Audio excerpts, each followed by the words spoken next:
quando nós falamos aqui de um assunto que volta e meia na nossa conversa você trouxe, mas talvez a percepção nossa, a nossa importância lá fora, nossa importância dentro do mercado internacional, principalmente em relação à produção de alimentos, né?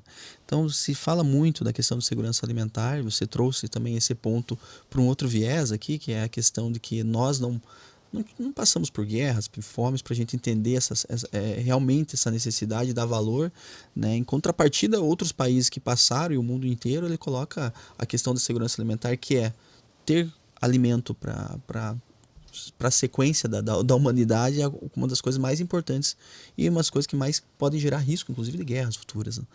E o Brasil é visto muito como um país que tem muito potencial ainda de crescimento. Se você pegar os números, hoje nós estamos em praticamente 8 bilhões de pessoas. Se fala que nós vamos chegar em 10 bilhões em 2050, esses números ainda variam muito, você não tem uma fonte muito precisa, mas se fala que nós vamos ter um crescimento muito rápido em pouco espaço de tempo, coisa que nós nunca tivemos no passado. Então o nosso número de produção, a nossa produção de alimento tem que crescer em um curto espaço de tempo de uma forma, digamos assim, muito rápida. E a Embrapa, inclusive, tem números que hoje o Brasil já teria condição de crescer muito sem mudar o que está sendo feito. Era só melhorar a infraestrutura, era só otimizar algumas questões, mas a gente já tem condição de crescer. E o mundo lá fora talvez tenha mais noção disso do que nós, falando aqui como povo brasileiro. Principalmente americano. Exato. Queria que você comentasse um pouco esse papel nosso, primeiro, lá, como um país que tem esse potencial para a segurança alimentar. Segundo, fazendo um paralelo aqui, esses países que têm essa consciência, inclusive os chineses, americanos, que eles também são grandes produtores, mas são grandes consumidores, né?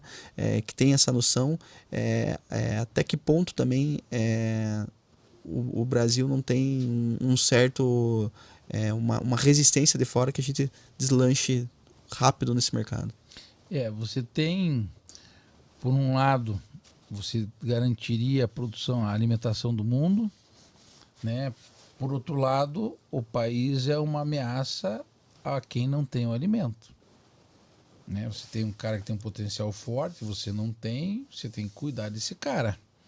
Esse é o Brasil, esse cara é o Brasil. A gente tem no mundo aí o potencial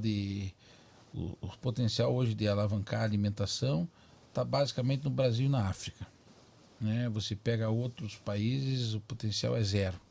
Então eles têm que alavancar em produtividade, em gestão, enfim. E é como se falou, a gente tem um potencial de expansão sem mudar nada, apenas melhorando o processo, né? Você tem países como a China investindo forte no Brasil. Foi discutido há algum tempo a questão de poderem estrangeiros comprar terra no Brasil. Eu particularmente sou contrário. Sim. Porque é um processo desigual. Sim. O dinheiro vale muito mais que o nosso e dentro de uma linha onde a gente é eficiente. Então, por que nós precisamos do estrangeiro vir aqui para dar eficiência à nossa produção? Eu acho que não, né? Agora, eu não sou contrário, por exemplo, que o que estão fazendo bastante é entrarem com logística. Então você vê portos que são comprados por estrangeiros, você vê estradas, pedágios, né, rodovias.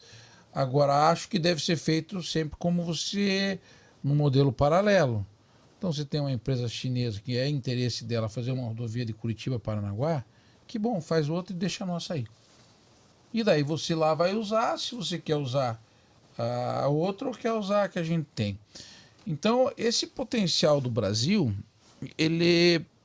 a gente primeiro tem que mensurar ele bem e tem que valorizar o produto que é nosso. Então, o outro já olhou e fala assim, bom, inicialmente hoje nós precisamos desse volume de alimento. Então, nós temos que segurar essa tropa, diminuir a concorrência, que hoje está suprindo. E isso está acontecendo. E, por outro lado, ver até onde, porque a hora que a gente falou numa guerra, o interesse é isolar o alimento, até onde você tem interesse num país que você não tem como combater a questão alimentar dele, porque ele é autossuficiente, sobra muito. Só que a gente não entrou nesse protagonismo, né?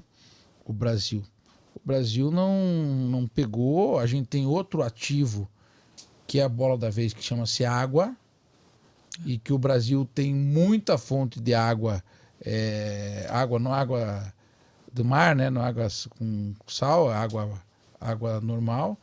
e a gente tem um potencial enorme nisso. Hoje o Brasil já exporta navios com água. Simplesmente assim. Agora, a gente tem que estar atento a como o mundo acontece. Então, você tem processo, a gente estava falando em Israel desaliniza. Pega a água do mar, tira o sal e boa viagem. Então, essa dependência da água brasileira até onde vai? Né? A gente viu no mundo uma ação de muito tempo, né? É muito bem conduzida, por exemplo, o petróleo. Os países que detêm o petróleo, com algumas exceções, por exemplo, a Venezuela e tal, mas se pega o Oriente Médio que detém o petróleo, eles sabem muito bem conduzir. Eles conduzem muito bem o que eles extraem, o preço que eles colocam no mercado, seguram tecnologias para que mantenha a necessidade do petróleo. Bobearam um pouco, né, nessa época de Covid, comeram bola, elevaram muito o custo e começou a aparecer alternativas. A gente tem que entrar nesse paralelo, fazer uma correlação entre como esse mercado foi conduzido e como a gente conduz o mercado da água e do alimento, que é o mercado que a gente tem. E a gente tem um mercado e também não tem a população. Por exemplo, a China é um grande produtor. Sim. Mas ele consome. O hemisfério norte é isso, né? É. São grandes produtores, produzem mais no hemisfério sul, mas eles consomem mais e nós temos superávit. Então, eu acho que a parte de inteligência, da avaliação, de condução, você vai falar de agronegócio, quem sabe melhor as informações do Brasil é o USDA, Departamento de Agricultura dos Estados Unidos. O cara está monitorando aqui o tempo inteiro. O cara sabe todo o potencial que você tem. O Brasil a ministra Tereza Cristina deu uma alavancada nisso, mas o produto, o defensivo agrícola no Brasil demorava 10 anos para ser liberado. Então saiu um carro de tecnologia, o de ponta. Lá na América do Norte estão usando, na Europa estão usando, e no Brasil não, você tem que esperar 10 anos para poder usar esse carro. Você sabe o carro que tem, você sabe o que ele faz, sabe o potencial dele, mas vai chegar daqui com 10 anos de uso. O primeiro carro zero daquela tecnologia chegou 10 anos depois. Houve um avanço nesse sentido e há um processo de procurar travar esses processos e aí a gente saber conduzir isso. E principalmente a hora que você falou na verticalização, a transformação, porque a gente tem que criar ativos, produtos para que a gente consiga atingir mais mercado. Então, por exemplo, depende do mercado de soja está saturado. Mas o mercado de frango às vezes não está. O mercado da pecuária de corte de repente não está. Pecuária de leite não está. Qual é o produto, qual é a necessidade e aonde tem necessidade. E como a gente faz para mandar o produto final lá. E esse processo não acontece do dia para a noite. Porque o mercado que consome hoje soja, ele não quer consumir amanhã o frango. Você vai ter que encolher o mercado da soja, encolher o mercado de frango que está lá para colocar o teu no lugar. Então, esses processos hoje, a população não vê e a gente perde mercado, a gente perde oportunidade. Que tanto a gente vê coisas acontecendo fora do Brasil, fora do país, investimentos em infraestrutura forte. Estude países e veja o percentual que eles investem em infraestrutura e tal, geração de emprego, renda, e olha o percentual que o Brasil investe. Isso aí para nós é uma bomba que a gente está deixando e a gente tem o potencial. Nós somos o boi, né? Quem está puxando a corda não somos nós. Sobre esse assunto é interessante, eu estava vendo os números da Índia, né? A Índia, por questão da religião, ela não consome a vaca, o boi. Mas ela se tornou um grande exportador. Né? Porque ela tem muitas matrizes, enfim, ela se tornou um grande exportador. E eles têm potencial de consumo para a gente aqui, né? Eles acho que passaram a China em população, ou estão pau a pau. Tão próximo ali, mas o histórico para os próximos anos é que eles passam. E a gente tem condições de atingir esse mercado. Esse mercado a gente tem que abrir. Mas lá não come a corte, o boi, não come. Tudo bem, vamos para outro mercado.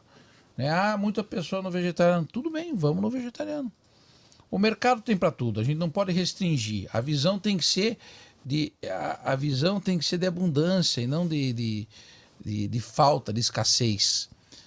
A visão abundante nos gera um futuro melhor.